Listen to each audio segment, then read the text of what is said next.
Stop the FOMO. We are here at CES 2025 in front of the Hisense booth, and I am so excited.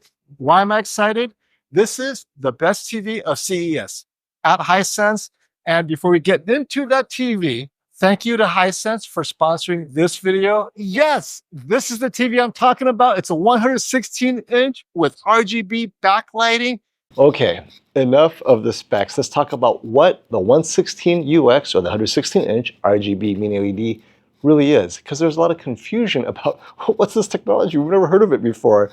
And frankly, I only heard it maybe a couple of weeks ago with you at a media briefing. So Brian and I were at a media briefing, and they threw out this RGB mini-LED. Like, oh, that's an interesting name. It's an LCD TV, but the backlight mini-LEDs have been replaced with RGB mini-LEDs, individual colors, red, green, blue, that control both light output and color behind those zones. I'm like, wait. This is amazing. This is something different. And so we're talking like high-level bit control of brightness and color. And as a result, the color saturation, the color gamut, BT 2020, everything goes through the roof. Oh, and by the way, 10,000 nits. Like, so oftentimes you'll see a TV get super bright white, and then when the color's in there, it's like really washed out. Red now becomes pink and so forth. But with this technology, it keeps up with the brightness. This is groundbreaking, and that completely transformed my CES. Brian, what are your impressions of RGB mini-LED? We expected something to be a bit better. A little bit of an improvement, maybe the same old, incremental. And the design is totally different, much more elegant, much more streamlined, but beautiful. Not just the brightness, as we talked about it, chasing these nits, you do pay for it, not only with your local dimming, but color saturation disappears. So that balance always seemed like it was out of reach. By the way, it's launching this year at a price you don't have to be a millionaire to afford, and that's also important, but it's launching this year. We're gonna get review samples to check out, but I'm just like, really? This is like near micro-LED brightness, near micro-LED, no burn-in, in so many ways, but because they use LCD, it's down to mortal pricing. At 116 inches. Brian, what were your thoughts when you found out it was launching this year?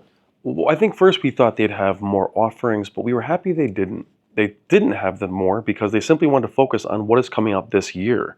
Remember, FOMO, tell them, it's coming out this year. Yeah, there was more about, look, I think they didn't want to clutter it. They were very streamlined.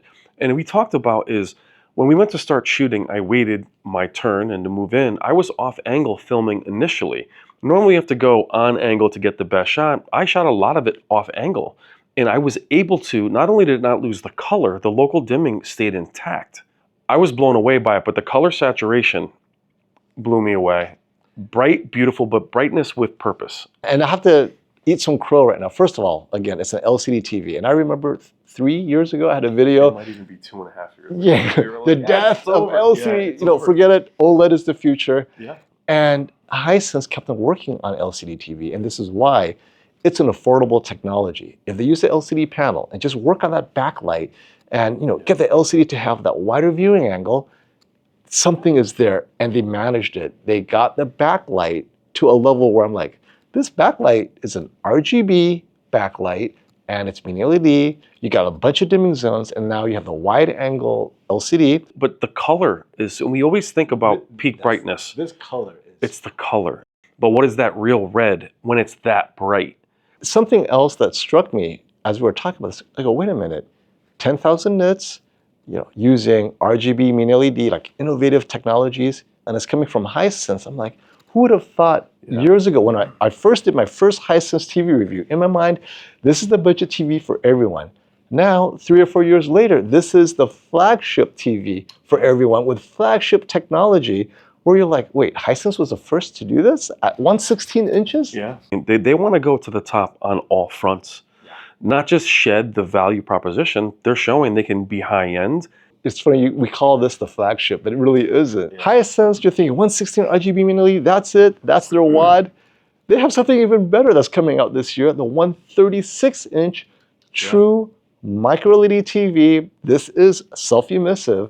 And I asked them, okay, is this coming out? Yes, it's coming out. Tell your viewers, if that's what they want, this will be when I say affordable, I have to do air quotes. Yeah. I think it'll be a value leader among micro-LED TVs if there is such a thing, but it'll be out for you guys. Brian, what are your thoughts? Because I'm torn. Well, it speaks to them both because typically when you look at any technology and then you go over to a micro LED, that dissolves. Yeah. And they actually had them just flip-flop, and I felt drawn back to the 116 a lot. What I loved about the micro LED is every manufacturer shows up with some kind of micro LED, and it's a prototype. Last year's Hisense and the year before, they had it off in the corner with a nice easel design, huge TV. This year, this is coming. Yeah. That was the quote. This is going to be real, not in the near future, meaning years from now. But then they have a third TV for those who want the big TV experience, high quality. Their flagship laser TV, ultra short throw, the L9Q.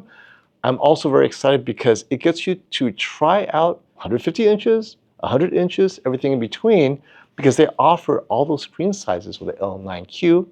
And you're like, wow. You start off at 100 inches, let's say. You're like, you know what? This looks pretty good. And you go up to 150, they'll send you another screen, or forget another screen, just put it on your wall, to see if it even fits your room. I like ultra short throw TVs personally because one, it's affordable. Two, my family prefers it over a TV because they want that immersiveness.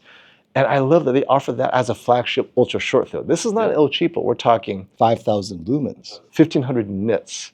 This is the brightest ultra short throw that's on sale. They're showing off right now. And they will continue to push that envelope. But right now, this appears to be the ultra short throw TV to get with Dolby Vision, all that fancy buzzwords you guys love. And well, you saw the ultra short throw, Brian. Where's that in your wheelhouse? Well, and I love that they've also gotten better, and I think this is top in class, getting closer to the screen or wall in this case. That's right. The throw distance is right so up. Close to the wall. Yeah, a lot of times with the screen, how do I match it? This is more, plug and play.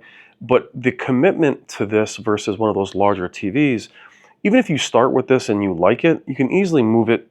It's to the size where you can bring it somewhere if you want to, or another room, repurpose it for the basement or home theater, switch them around, and then you can then move into a larger TV. You just had a great roadmap. If you are in a room with a little bit of light control, right? Dim room is enough. It doesn't have to be completely dark. Start with a laser TV at whatever size that's comfortable. And when you're ready to upgrade to the 116-inch RGB mini-LED, is this bright enough for me? Am I ready to commit to that jump up in just pure, bright, punchy HDR impact that we talk about, or go 136, and you could use that ultra short throw to see if it could fit a 136 on your wall, and then jump to the 136. So the options are there for you guys, regardless of your budget or your size constraints. Let me know in the comments below, what TVs are you guys interested in? Let us know. Until next time, I cannot stop the FOMO. So next time, Continue the FOMO. Enjoy the FOMO. Talk to you guys later.